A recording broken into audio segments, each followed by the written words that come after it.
Hello, I'm Angela Davis, and today we are going to perform your mental status examination. Can you tell me your name and date of birth, please? Glenn Scott Davis, August 8th, 1983. Great.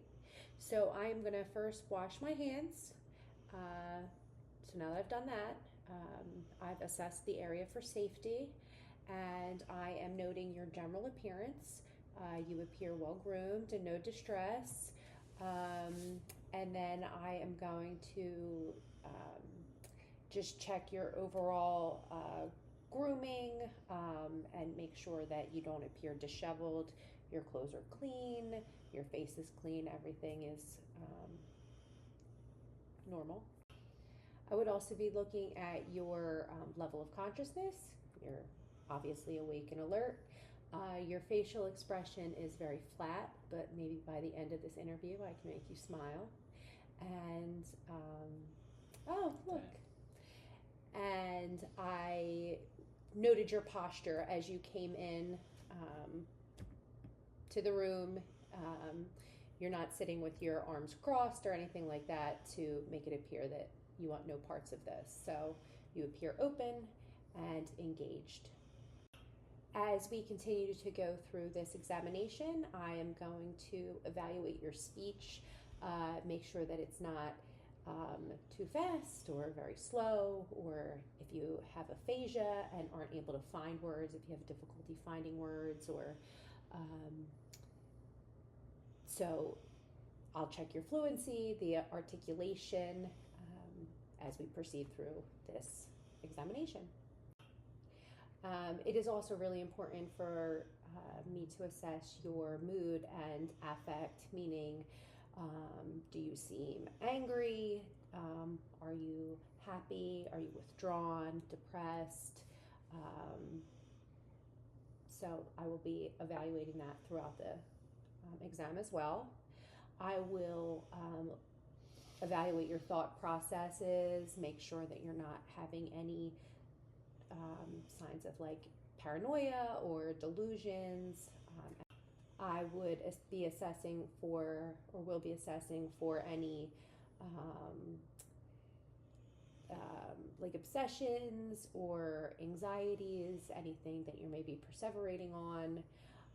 And then I would also be looking just at your logical thought process to make sure you're making sense in what you're saying.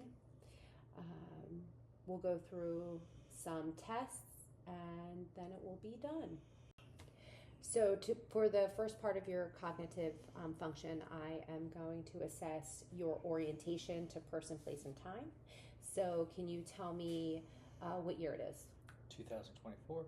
And can you tell me where you are right now? Home. You are at home, yes. Yeah. And you did already tell me your name and date of birth, but can you please repeat it? Glenn Scott Davis, August 8th, 1983. Perfect. And who am I to you? You're my wife. And who do you live with? You. And our 2 children, Preston and Amelia, and 2 dogs. Perfect. Yeah. Perfect.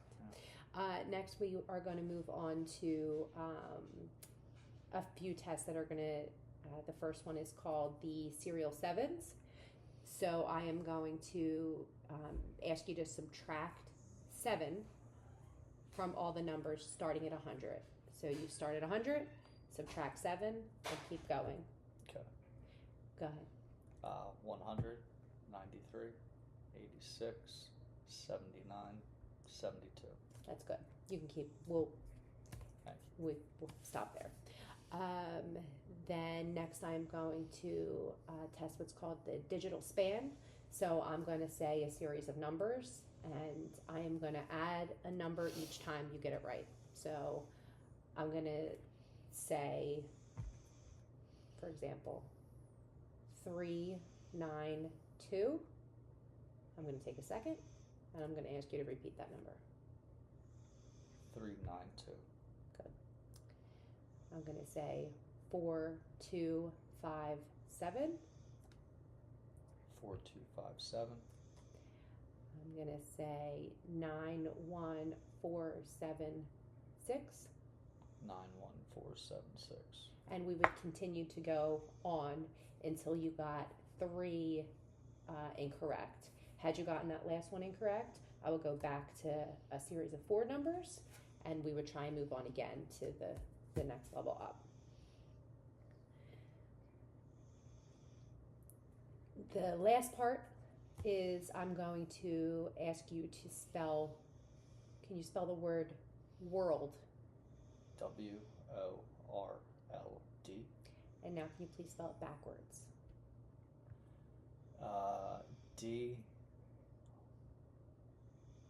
DLROW.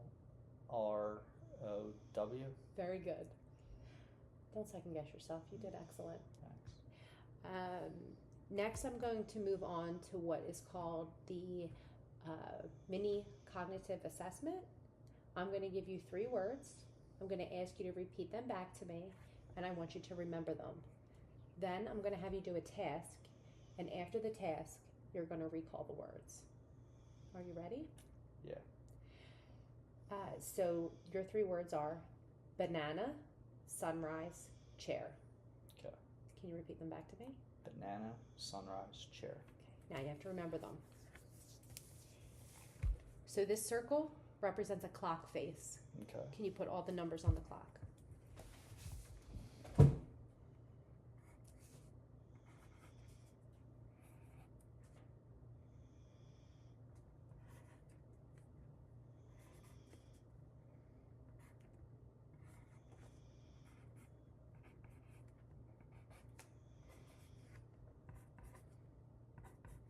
Can you set the clock to 10 minutes after 11?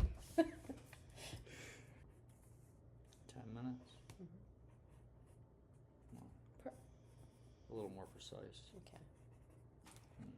Very good. What were those 3 words? Banana, sunrise, chair. Very good. Thank you. So you passed your mini cog. Okay.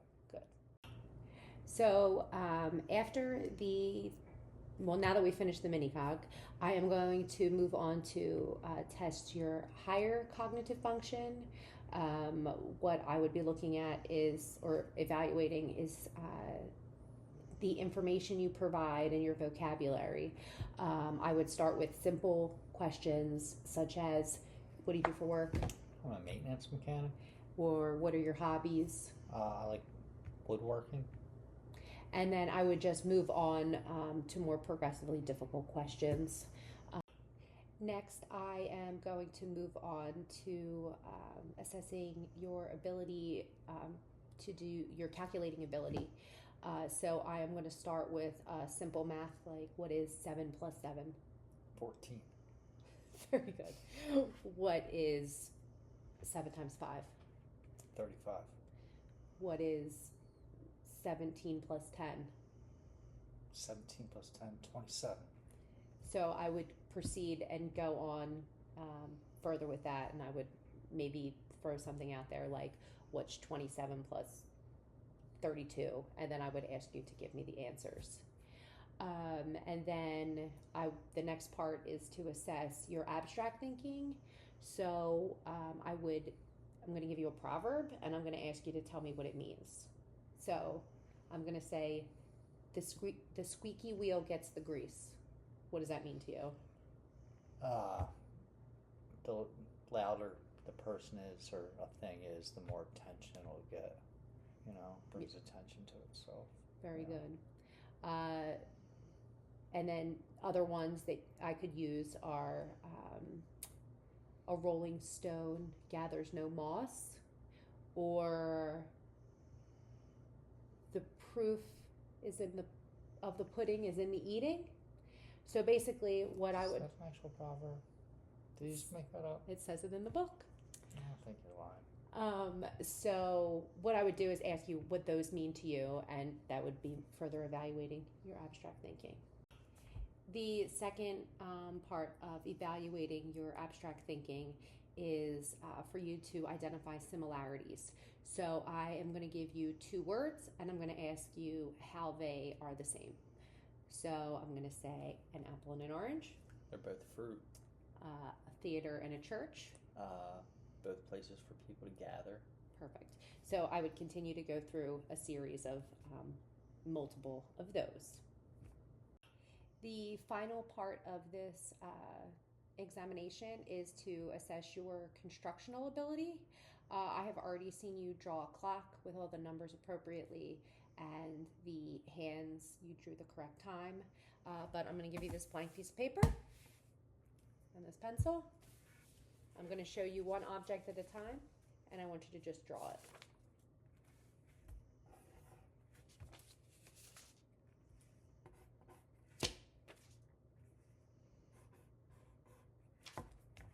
Very good. So I'd like to thank you for your time today. You have passed your mental status exam. Thank you. You're welcome.